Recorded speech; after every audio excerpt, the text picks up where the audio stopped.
ಅನಿವಾಸಿ ಉದ್ಯಮಿ ಮತ್ತು ಮಹಾದಾನಿ ಮೈಕಲ್ ಡಿಸೋಜ ಅವರ ಕಾರವಾರ ಮತ್ತು ಗುಲ್ಬರ್ಗಾ ಜೋಡಿ ಧರ್ಮ ಪ್ರಾಂತ್ಯಗಳ ಸಮುದಾಯಗಳನ್ನು ಸಮರ್ಥಗೊಳಿಸುವ ಗುರಿಯುಳ್ಳ ಮಹತ್ವಾಕಾಂಕ್ಷಿ ವಿಷನ್ 2030 ಕಾರ್ಯಯೋಜನೆಗೆ ಮಂಗಳೂರು ಧರ್ಮಕ್ಷೇತ್ರದ ಧರ್ಮಾಧ್ಯಕ್ಷರ ನಿವಾಸದಲ್ಲಿ ತಿಳುವಳಿಕೆ ಒಡಂಬಡಿಕೆ ಸಹಿ ಮಾಡುವುದರ ಮೂಲಕ ಅಧಿಕೃತವಾಗಿ ಚಾಲನೆ ನೀಡಲಾಯಿತು.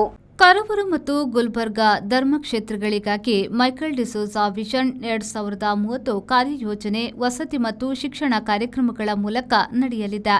ಪ್ರತಿಯೊಬ್ಬ ಮಾನವನಿಗೂ ವಸತಿ ಮತ್ತು ಶಿಕ್ಷಣವು ಮೂಲಭೂತ ಅಗತ್ಯಗಳು. ತಲೆ ಮೇಲೊಂದು ಸುರಕ್ಷಿತ ಸೂರು ಇಲ್ಲದೆ ನಿರಂತರ ಅನಿಶ್ಚಿತತೆಯಲ್ಲಿ ಬದುಕುವುದು ಮತ್ತು ಉನ್ನತ ಶಿಕ್ಷಣದ ಕೊರತೆಯಿಂದ ಘನತೆಯಿಂದ ಕೂಡಿದ ಜೀವನ ಸಾಗಿಸಲು ಕಷ್ಟಪಡುವುದು ಸಮುದಾಯದ ಅಭಿವೃದ್ಧಿಯ ಪಥದಲ್ಲಿ ತೊಡಕುಗಳಾಗಿವೆ ಎಂದು ಡಿಸೋಜ ಅವರು ಹೇಳಿದರು. ಮೈಕಲ್ ಡಿಸೋಜ ಸಮುದಾಯ ಯೋಜನೆಯ ಸಲಹೆಗಾರ ಓಸ್ವಲ್ಡ್ ರೋಡ್ರಿಗಸ್ ಅವರು ಸಭೆಗೆ ಸ್ವಾಗತವನ್ನ ಕೋರಿದ್ರು. ನಡೆಯುತ್ತಿರುವ ಕಾರ್ಯಕ್ರಮಗಳ ಬಗ್ಗೆ ಸಂಕ್ಷಿಪ್ತ ಅವಲೋಕನವನ್ನ ನೀಡಿದ್ರು. ಪ್ರೊಫೆಸರ್ ಸಿಎ ಲೈನಲ್ ಅರನ್ನ ತಿಳುವಳಿಕೆ ಒಡಂಬಡಿಕೆಯ ಸಂದರ್ಭ ಮತ್ತು ಮಹತ್ವವನ್ನು ವಿವರಿಸಿದ್ರು. ಬಿಷಪ್ ಪೀಟರ್ ಪೌಲ್ ಸಲ್ಡಾನ್ ಅವರು ಕಾರ್ಯಕ್ರಮದ ಅಧ್ಯಕ್ಷತೆಯನ್ನ ವಹಿಸಿದ್ರು.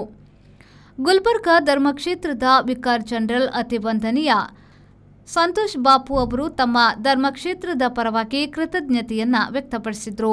ಬಿಷಪ್ ಡೊಮಿಂಗ್ ಡಯಾಸ್ ಅವರು ಕಾರವಾರ ಧರ್ಮಕ್ಷೇತ್ರದ ಪರವಾಗಿ ಧನ್ಯವಾದವನ್ನ ತಿಳಿಸಿದರು.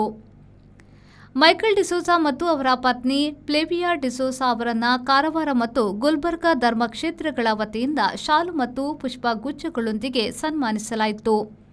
ಮುಖ್ಯ ಅತಿಥಿಗಳಾಗಿ ಕರ್ನಾಟಕ ಜೆಸ್ಯೂಟ್ಗಳ ಪ್ರಾಂತೀಯ ಮುಖ್ಯಸ್ಥರಾದ ವಂದನೀಯ ಡಯೋನಿಯಸ್ ವಾಸೆಸ್ಜೆ, ಸಂತ ಜೋಸೆಫ್ ಸೆಮಿನರಿಯ ರೆಕ್ಟರ್ ವಂದನೀಯ ಡಾ ರಾಜೇಶ್ ರೊಸಾರಿಯೋ, ಅಪೋಸ್ತಲಿಕ್ ಕಾರ್ಮೆಲೈಟ್ ಪ್ರಾಂತೀಯ ಮುಖ್ಯಸ್ಥೆ ವಂದನೀಯ ನವೀನ್ ಎಸಿ, ಕಾರವಾರ ಧರ್ಮ ಪ್ರಾಂತ್ಯದ ವಿಕಾರ್ ಜನರಲ್ ವಂದನೀಯ ರಿಚರ್ಡ್ ರೋಡ್ರಿಗಸ್ ಉಪಸ್ಥಿತರಿದ್ದರು.